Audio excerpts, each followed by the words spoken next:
learners, how are you all? Hope you all are doing very great. Today, learners, welcome back to the new session of Science Class 3rd, chapter number 8 about housing and clothing.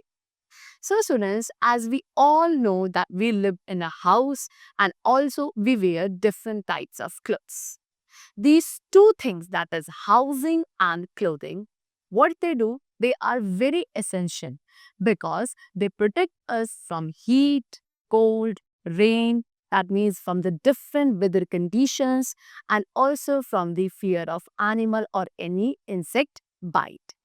So today in this session, we are going to learn about the different types of houses and also the different types of clothes which we wear on a regular basis. Okay, let's start it. So in this chapter, students, we have the learning objectives of house, the qualities of a good house, how should we keep our house clean, and also we are going to learn about clothing. Okay? See, students, first of all, we have given you an activity to do. What you have to do, you have to write P for permanent house and T for temporary house. So, for uh, attempting this activity, first of all, you must know the concept of permanent house and temporary house. And for that, first of all, just attend this session and then you can do it on your own. Okay? So, first of all, we have to learn that what do we mean by house. See, we all need houses to live in as the house protect us from heat, cold, rain, dust, germs, wild animals, and also other dangers. So, to protect from all these things, we all need a house to live in. As house keeps us safe, right? That different people live in different house according to their income and climatic condition. So every kind of person live in a different type of house. It depends upon its income, upon that person's income, and also the climatic condition of that particular place. Okay. Nomads live in caravans. So nomad are the people or the type of people who live in caravan. Okay. Then if we talk about igloos, so igloos are made by the people living in cold region. That means what? That igloos are the types of houses which are built in the cold region where it snows very heavily. Okay. Then we also have another type of houses known as stilt houses. Okay, where they are made? They are made in flood prone areas. Means what? The areas which are very prone to flood, where there are much chances of flood. There we have the type of houses which are built known as stilt houses. Okay, so if we ask you that where does nomads live? So the answer will be in the type of house known as caravan. Okay. Then where are what type of houses are made in the places which are flood prone, more flood prone? So the answer will be stilt house. And one more question, that which type of houses are made in the places where it snows heavily? Then the answer should be igloos. Okay. You can see in this picture, they have shown you the different types of houses. Like what? This is bungalow. Okay. This is a hut. Then we have this is storage and this is the stilt house. Okay. So these are the different types of houses. Now, next, qualities of a good house. Now, what are the features which make a house good to be considered good? So a good house should be airy, very important. Okay, a good house should be well ventilated. Okay, then it must have exposure to sunlight also. Then it should be kept clean. A good house should be kept clean and tidy. And also it should have proper drainage system. Okay, now next, we have what? Doors and windows. Okay. See, There should be big doors and windows to let sunlight and fresh air come in. That means what? It is also a quality only of a good house, that in a good house there should be big doors, big windows, so that plenty of sunlight and fresh air could come inside the house. The doors and windows must be cross ventilated also. Okay? See, you can see in this picture, these are the doors and windows of a good house. They should be well, large, big. Next, the doors and windows must have wire mesh so that flies, mosquitoes, and the other insects don't enter the house. So, these are the features of a good house. Next feature, that is high roof and thick walls. Means what? That a good house should have a high roof and also should have thick walls. Okay?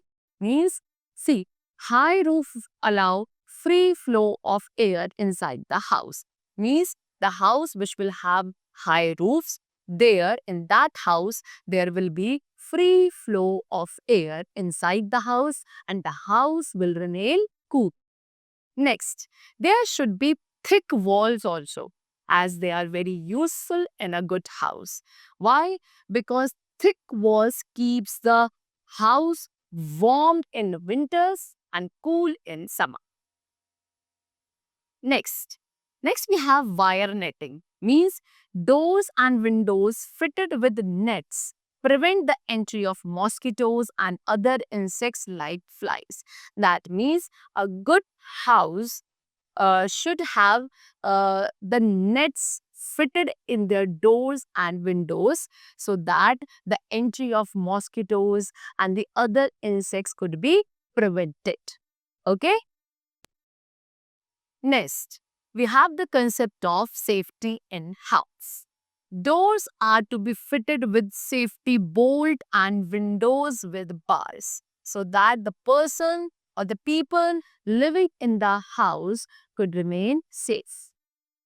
Next, open spaces. See, in a good house, there should be enough open spaces also, like veranda, courtyard, lawn, and balconies, because all these open spaces make a house airy and well ventilated. Okay, it also gives space to the children for the purpose of playing, right? A house should have a boundary wall also, or a kind of fencing all around so that the stray animals and the thieves could be stayed away from the house. Now, we can keep our house clean. Now, students, a good house should be clean and well tidy also, as I told you. Now, what are the measures which we could take to keep our house clean? Let's discuss about that. Number one, house should be properly swept and mopped every day. The very first and the important thing, that we should mop and sweep our house on a daily basis. Next, the drains of kitchen and bathrooms should always be covered to prevent the entry of mosquitoes and cockroaches. Okay, so to prevent the entry of all these insects, we should always cover the drains of kitchen and bathing, because these insects could spread diseases. So to prevent them, it is necessary. Next, all the useful things should be kept at their right place. They should not be scattered like there. Okay? Next, garbage should be thrown into dustbin. Very important. Okay? And the dustbin in which you are keeping all the garbage, it should be kept well covered. Next, curtains. See, curtains are also very necessary because they keep the dust away from the house. And those curtains must be washed regularly also. Next, the bathrooms, wash basin and the toilets, they must be cleaned daily. Okay? Then, the garden or the open places of your house, As I told you, the open places like veranda, lawn, balconies. So all these open places of your house and also the garden, it also must be kept clean, right? You can see the condition. This is a clean house. You can see this is a clean house which is looking very nice and steady.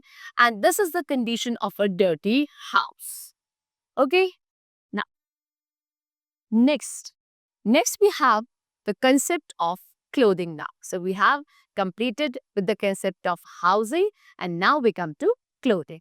So students, as I told you in the starting only, that clothing is also very necessary. We all wear clothes. Why do we wear clothes?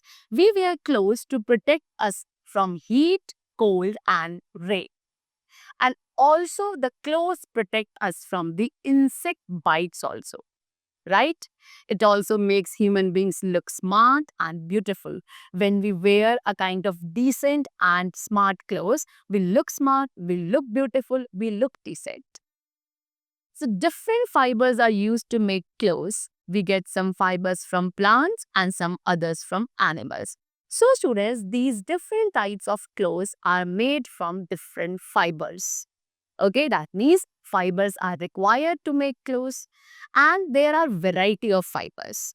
Some fibers we get from the plants and some we get from the animals also. You can see in this picture, they have shown you these are the winter clothes which we wear and these are the summer clothes. And both these different types of clothes are made from different types of fibers, right?